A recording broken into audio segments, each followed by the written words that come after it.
Welcome back to the deep dive. Today we're getting into a really big topic, karma. Now, for a lot of people, it sounds kind of mystical, right? Like some cosmic scorecard. But the sources we're looking at today, they draw from Ron W Rathbun's framework, and they treat it as something much more, well, practical, almost immediate. We're viewing karma less as religion and more like a governing law of the mind, like physics for your inner world, dictating mental freedom.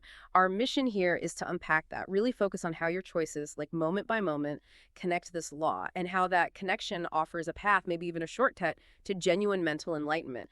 We're after freedom of mind right now. Exactly. And a good starting point, maybe the most striking idea in these notes, is this definition of karma as the unseen police force ruling society. It's not about waiting for something later. It's immediate. It's self-regulating. And the key thing isn't necessarily doing good deeds in the traditional sense. It's about understanding. That's the core. Which brings us to the main definition for today. Karma is interactive understanding or not. Simple as that. Whether it feels good or bad to you just depends on whether understanding is actually present in that interaction.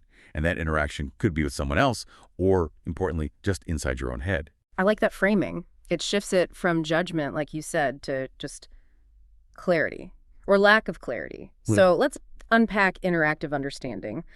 The notes are really clear that we're not just, victims here. Our choices really dictate if karma acts for us like a teacher or, well, against us more like a punishment. We actually have agency. And if understanding is the key, the simplest way to stay in, let's call it good karma, seems to be about internal alignment. The sources say it very directly.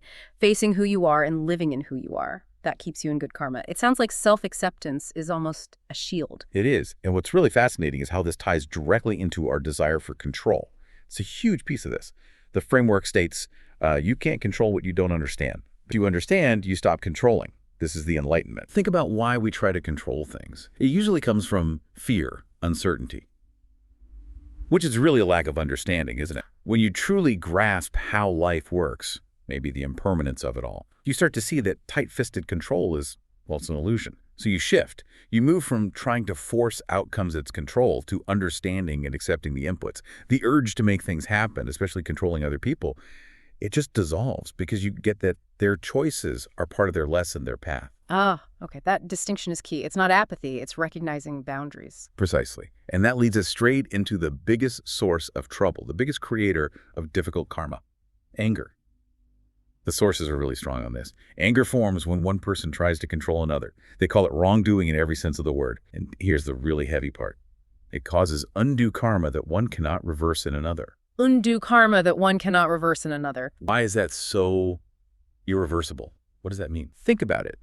By forcing your control, your anger, onto someone else, you've basically meddled with their learning process, their interaction. You've contaminated their experience with something that wasn't meant to be part of their specific karmic lesson. Like throwing a wrench in their works. Exactly. Yeah. And you can't just take that wrench back out even if you say sorry later. The impact on their path, the distortion you caused, it's done.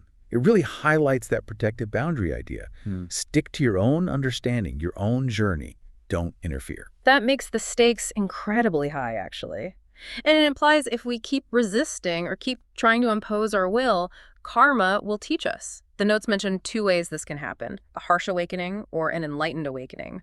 And the difference seems to just be, did we choose to learn willingly the first time? That's the essence of it. So how do we even get into these karmic situations? It often feels like we just stumble into them. The notes say karma opens our path simply because we want to do it. Like deep down, we actually want the lesson. Yeah, on some level, we're drawn to the experiences needed for our growth, for integrating that understanding we lack. So we walk straight into it, as the source says.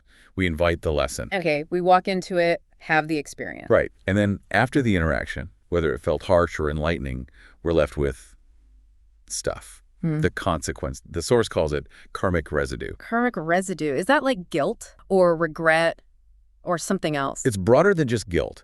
It's all the mental and emotional gunk left over from an interaction where understanding was missing.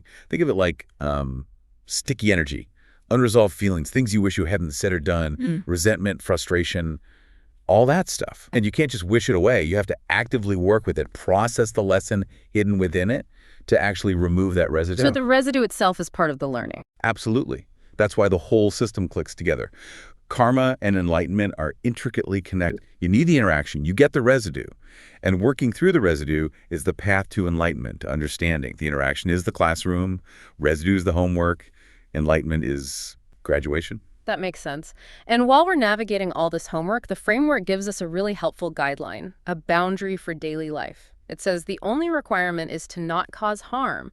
Simple, but deep. And crucially, it adds, if you're living your life, doing your thing, and someone else interacts with you and creates conflict, that's their karma. Yes. Your job is just to maintain your non-harm stance. That's where your responsibility begins and ends in that moment.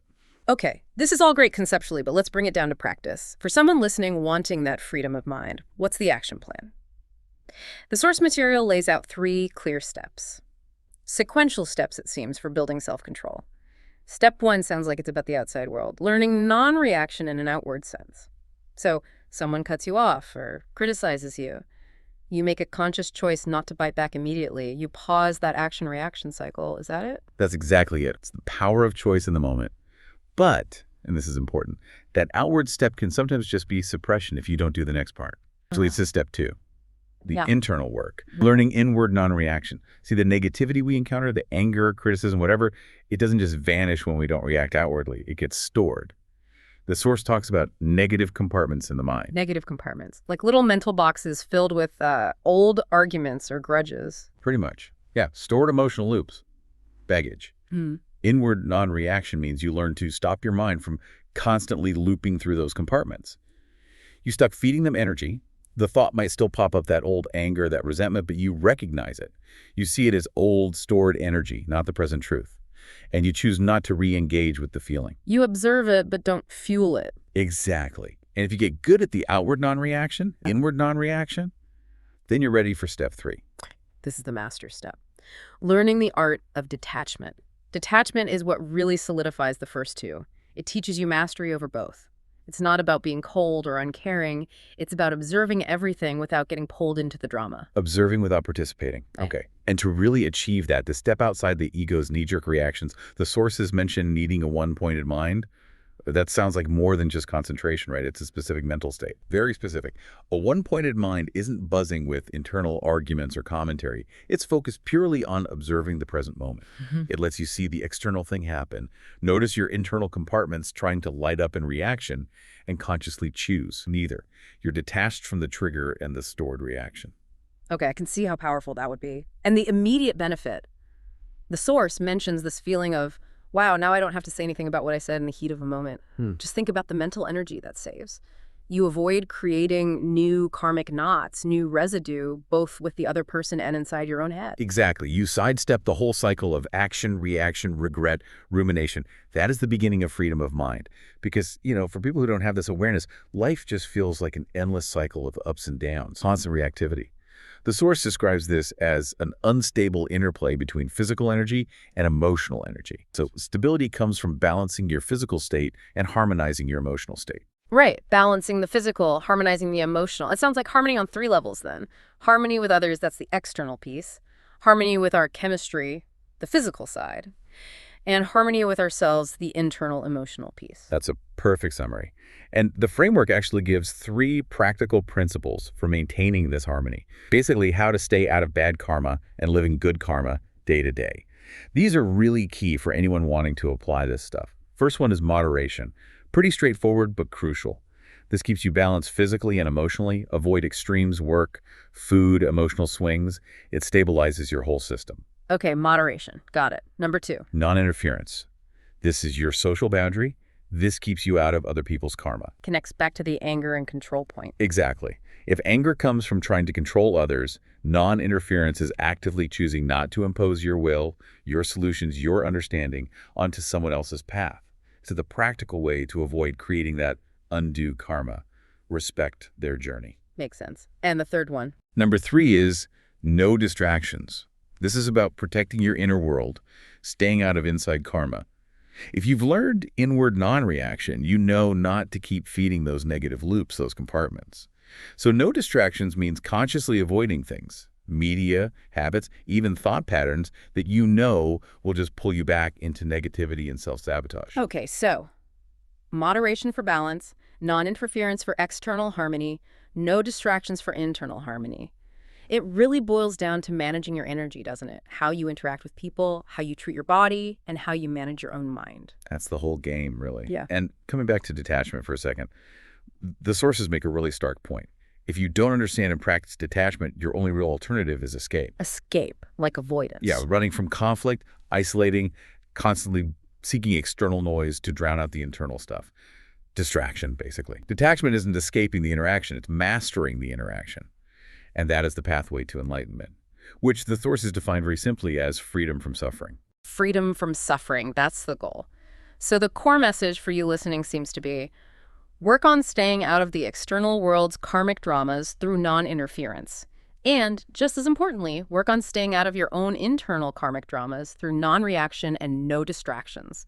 Manage both fronts. Well put. And the final, maybe the most fundamental truth here is your karma is yours and no one else's. The source notes call this the benevolent or brutal truth according to how you interact with life. Benevolent or brutal, meaning it's freeing, but also means total responsibility. Exactly. No one to blame, no one to credit but yourself, but that's where the power lies. Your path is truly your own creation. Okay, so here's a final thought for you to take away. Let's connect two big ideas. The principle of non-interference staying out of other people's karma, and that point about anger coming from trying to control others. Think about this. How often do we accidentally step over that line? We think we're caring or helping, but actually we're trying to control someone else's choices, their lesson, their karma. We might confuse our desire for a certain outcome for them with what they actually need to experience. Do we confuse caring with controlling? If you can start to spot that line in your interactions and really practice non-interference, you might find that freedom of mind, that detachment, shows up a lot quicker than you thought possible.